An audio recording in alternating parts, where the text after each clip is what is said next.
Halo Sobat Sains Farmasi, pada video kali ini kita akan membahas beberapa istilah medis yang berkaitan dengan obat. Dan ini adalah bahasan yang berkaitan dengan kemoterapi. Istilah yang pertama adalah terkait dengan shock anafilaktik, di mana shock anafilaktik adalah reaksi hypersensitivitas yang menyebabkan pruritus, urtikaria, angioderma, diikuti dengan kolaps, shock, dan sering disertai dengan stres pernafasan yang mengancam jiwa pasien.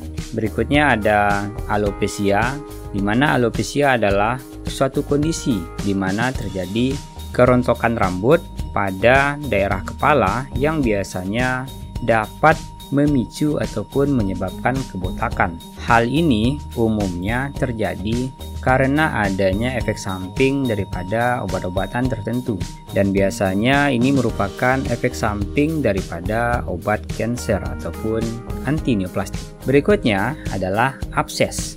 Abses adalah pengumpulan nanah dalam rongga yang terbentuk akibat adanya kerusakan pada jaringan tubuh.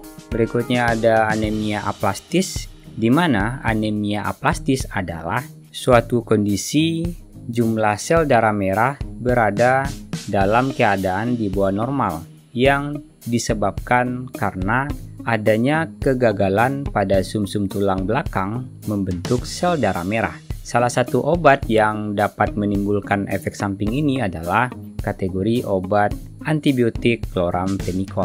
Tentunya ini bisa dipicu dalam kondisi tertentu ya Sobat Sains. Berikutnya adalah anemia hemolitik.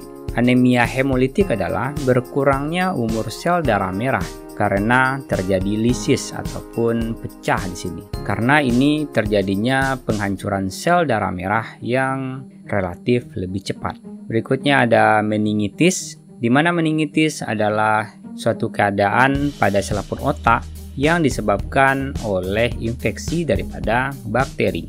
Berikutnya ada urtikaria, di mana ini adalah suatu kondisi yang biasa kita sebut dengan biduran, di mana keadaan kulit menjadi gatal dan cenderung menjadi kemerahan. Berikutnya ada sindrom Gray, adalah suatu kondisi kumpulan gejala yang terdiri daripada muntah, sianolisis yang pucat, perut bengkak, kolaps pada peredaran darah perifer yang berakhir dengan kematian, terutama pada bayi prematur dan bayi baru lahir. Obat yang dapat memicu efek samping ini adalah kategori antibiotik chloramphenicol juga. Sama seperti halnya anemia aplastis yang kita bahas barusan. Berikutnya adalah sindrom Stevens-Johnson, di mana sindrom Stevens-Johnson adalah suatu reaksi yang buruk dan sangat gawat terjadi terhadap obat, di mana timbulnya eritema yang fatal ditandai dengan lesi pada keadaan sistemik dan mukokutan yang berat. Berikutnya ada trombositopenia, di mana keadaan trombositopenia ini adalah berkurangnya jumlah trombosit di dalam darah sehingga ini berada di bawah normalnya. Jadi ini akan berpengaruh terhadap proses pembekuan daripada darah pasien. Berikutnya ada tromboflebitis, di mana ini merupakan suatu keadaan peradangan yang terjadi karena sumbatan pembuluh darah, dan hal ini dapat terjadi setelah pemberian obat secara injeksi. Namun ini jarang terjadi. Berikutnya ada osteomyelitis, di mana ini merupakan suatu keadaan radang pada sumsum tulang yang disebabkan oleh infeksi bakteri. Berikutnya ada hipoprotrombinemia, yakni adalah suatu kondisi berkurangnya jumlah daripada protrombin di dalam darah sehingga akan mengakibatkan darah sukar membeku. Berikutnya adalah bronkospasme, di mana ini merupakan suatu kondisi yang memicu kontraksi spasmodik daripada otot polos bronki ataupun paru-paru, sehingga ini akan mengakibatkan kondisi sesak nafas seperti yang terjadi pada penyakit asma. Berikutnya ada malignan, di mana malignan ini merupakan pertumbuhan sel yang tidak normal ataupun abnormal yang berkembang menjadi lebih ganas. Berikutnya ada ras.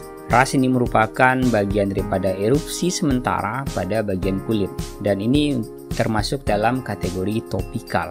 Yang terakhir adalah proliferasi, di mana proliferasi ini berkaitan dengan pertumbuhan ataupun suatu kondisi pertumbuhan ataupun pembelahan sel yang berlangsung sangat cepat. Umumnya terjadi pada kondisi sel-sel kanker. Oke Sobat Sains, itu adalah rangkuman daripada istilah-istilah medis yang berkaitan dengan obat. Dan itu adalah bagian daripada materi kemoterapeutik. Dan ini merupakan pengertian-pengertiannya saja. Untuk kategori penyakit tersebut mungkin kita akan bahas di lain video saja. Oke Sobat Sains, sampai jumpa di video selanjutnya.